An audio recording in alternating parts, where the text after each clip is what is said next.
that, okay, so there are going to be infections. It's an airborne respiratory virus. What then if you end up in that situation?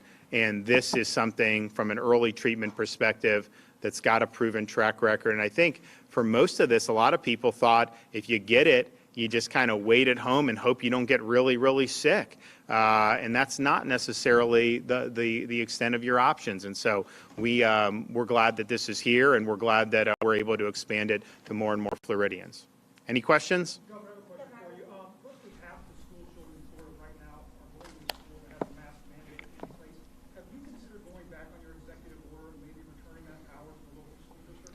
How about keeping the power with the parents? Those school districts are violating state law, and they're overriding what the parents' judgment is on this. There are parents who have kids who have already recovered from COVID over the summer, who have immunity. That's been absolutely demonstrated. And these school districts are saying, no, you have to wear a mask even if your parent doesn't want that. We have 5-year-olds and 6-year-olds that are being forced to do that against their parents' wishes. And so we have a parents' bill of rights in this state. We think the parents are best situated, to make that decision. And if these entities are going to violate state law and take away parents' rights, obviously there are, it's the way it works. There's consequences for that. There'll continue to be more, and I think we'll see that. But just understand what they are doing. I mean, they are thumbing their nose at the rights of parents. Some of these districts had let parents, had honored the ability of the parent, and then they're taking it back after, being able to do it. So, parents clearly are in the best position to be able to do this. That's what state law says, and I think that that's the way to go. But, nobody is above the law, and you can't go above the law and take away people's rights. And that's what they're doing. They're taking away parents' rights, and there will be consequences. Yes, ma'am. Governor, we've had a lot of cases this school year, the highest jump ever recorded in the pandemic in Orange County on Monday. We've had to close down a school in Osceola County. So it seems like these optional mask mandates aren't working as well. How do you know they weren't wearing masks?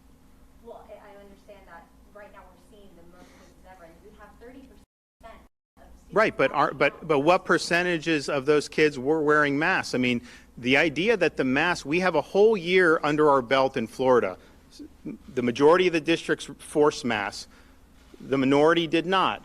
The results were not statistically significant. So yes, there's going to be positive tests. There were last year. There will be now. We're starting school year where the wave had already crested last year and it was really down. This year was more in the middle of it. And so that's just the reality. But to attribute that to the mask, you don't even know that they're getting infected in school. And in fact, the evidence is that they're much more likely to get infected in the community and at home than they are in the classroom. And so I'd be very careful. I understand, respectfully, people in your profession love having kids in masks. I get it. You guys have taken an editorial position on that, very clear. The data doesn't support it.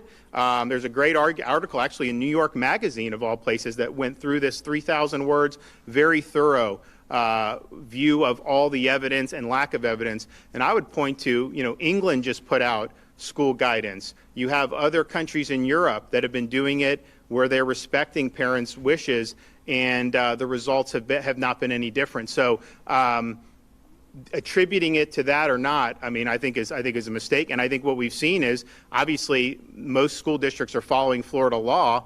You don't see any major differences between the districts that are following the law and the districts that are breaking the law, with respect to this.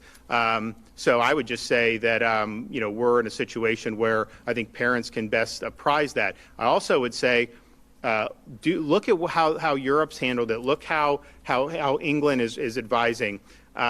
Don't send healthy kids home. If they've been exposed, tell the parent, let the parent make that decision. But if people are healthy, they shouldn't be sent home. Recognize kids that have immunity conferred through infection. Do not send a healthy immune kid home, unless they're. So I think that there's a lot of things, but at the end of the day, I think there's a lot of people that want to politicize. Remember, a lot of the people who are the noisiest about some of this wanted the schools closed last year. Remember, I got sued because they wanted the schools closed. They didn't want to even have to open the schools. And so I think these are a lot of the same people who don't want to follow state law and who are kind of, going about it that way. But at the end of the day, I can tell you, we think the data is very clear, and we think parents should be making those decisions. Governor DeSantis, I have a question. You spoke about the proactive measure of getting vaccinated. You also talked about the importance of the reactive, which is the monoclonal antibody treatment.